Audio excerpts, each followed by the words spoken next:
Assalamualaikum warahmatullahi wabarakatuh. Saya Jaya dari Harian Ujung Pandang Express akan melakukan talkshow yang digelar Harian Ujung Pandang Express. Adapun narasumber saya yaitu Bapak Ridwan Saputra selaku Kasubsi Pra Penuntutan Narkotika Kejaksaan Tinggi Sulsel. Bapak Ridwan Saputra sehat, Pak? Alhamdulillah. Alhamdulillah. Mohon Pak, ada waktu untuk berbincang-bincang? Boleh. Ini Pak, ini kan sekarang masa COVID-19.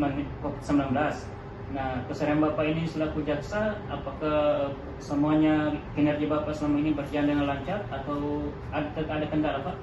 Iya, jadi saat ini dalam masa pandemi tentu ada perbedaan lah dengan masa-masa sebelum pandemi. Yang awalnya kita melaksanakan aktivitas sehari-hari seperti biasanya, kemudian dengan adanya pandemi COVID-19 ini, kita tentunya ada perbedaan. Yang pertama itu kita harus mengikuti protokol kesehatan yang sudah diterapkan oleh pemerintah. Contohnya kita harus memakai masker, kita harus mencuci tangan dalam beberapa saat, kemudian kita juga harus menjaga jarak dengan orang di sekitar. Hal itu ya untuk menghindari adanya potensi tertular dari COVID-19. Jadi memang Pak ada perbedaan ya sebelum COVID dengan sebelum COVID, selama pandemi COVID ini ada perbedaan memang Pak? Ya tentunya ada perbedaan. Seperti yang saya bilang tadi, yang awalnya aktivitas kita berjalan seperti biasanya, nah sekarang kita ada yang atur, ada protokol kesehatan. Tapi alhamdulillah kita bisa lewati hal tersebut. Nah, kan Bapaknya selaku jaksa penuntut umum tentunya melakukan juga penyidangan di Pengadilan Negeri Makassar. Nah, untuk sebelum masuk ke tahap persidangan tentu ada istilah tahap 2. Bagaimana tahap 2-nya ini Pak untuk selama ini?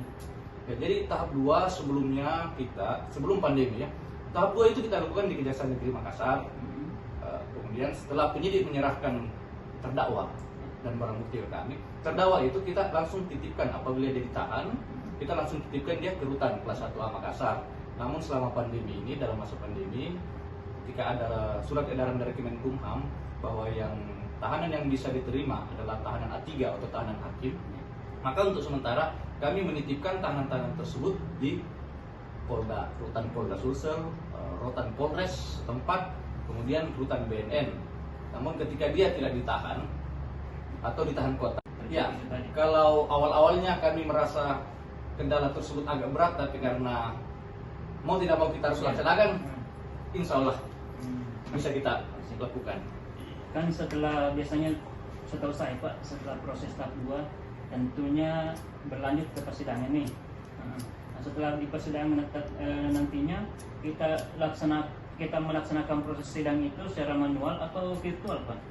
Iya, jadi berbeda sebelumnya. Kalau sebelum pandemi kemarin itu kita laksanakan secara manual, di mana semua pihak-pihak terkait hadir, terdakwa, saksi, jaksa, penasihat hukum, hakim dan panitera, semua dalam satu tempat ruang sidang. Tapi dalam masa pandemi ini kita dibatasi, yang seperti tadi adanya protokol kesehatan. Jadi tentunya terdakwa yang dilakukan penahanan di rutan, kita menggunakan sarana virtual, baik berupa aplikasi Zoom atau video call WhatsApp.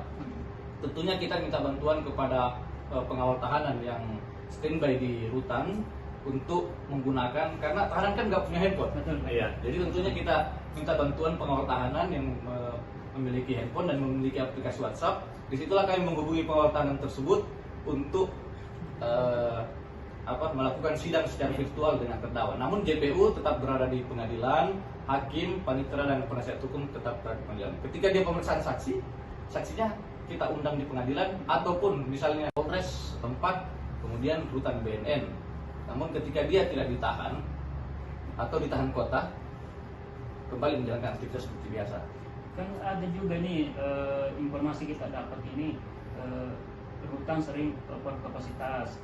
Nah kalau seperti itu bagaimana proses penahanannya terhadap terdakwa ini? Ya itulah salah satu kendala sekarang yang kami alami, karena pihak rutan hanya menerima tahanan A3 atau tahanan hakim, sementara banyak tahanan-tahanan JPU yang dititipkan di rutan-rutan, contoh rutan Polda, rutan Polres, sementara kapasitas rutan-rutan dari Polda atau rutan Polres atau BNN itu terbatas. Nah, sehingga disitulah kita harus segera melimpahkan kasus tersebut ke pengadilan setelah dilakukan tahap 2. Nah, tentunya ada beberapa syarat yang perlu kita lakukan. Yang pertama, kita harus melengkapi berkas-berkas, surat perintah penangkapan, surat perintah penahanan. Tentunya yang paling penting adalah tahanan tersebut harus dilakukan rapid test yang menyatakan bahwa tahanan tersebut itu non reaktif.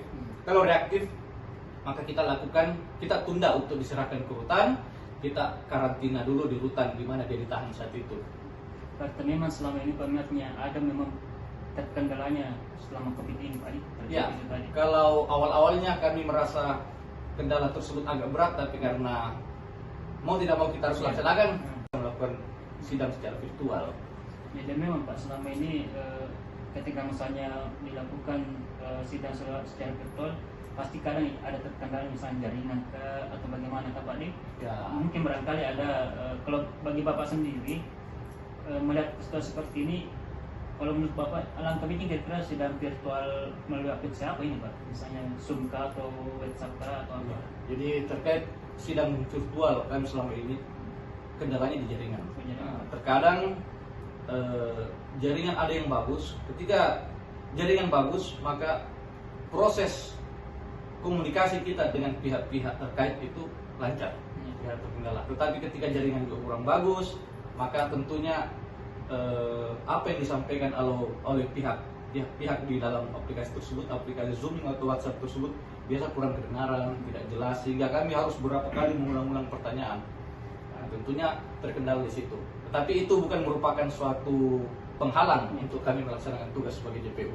Ya, kalau misalnya seperti tadi yang kita bilang, apa kira-kira langkah yang paling konkret kita lakukan? Kan ketika misalnya kita melakukan secara virtual kadang terkendala jaringan, ada tidaknya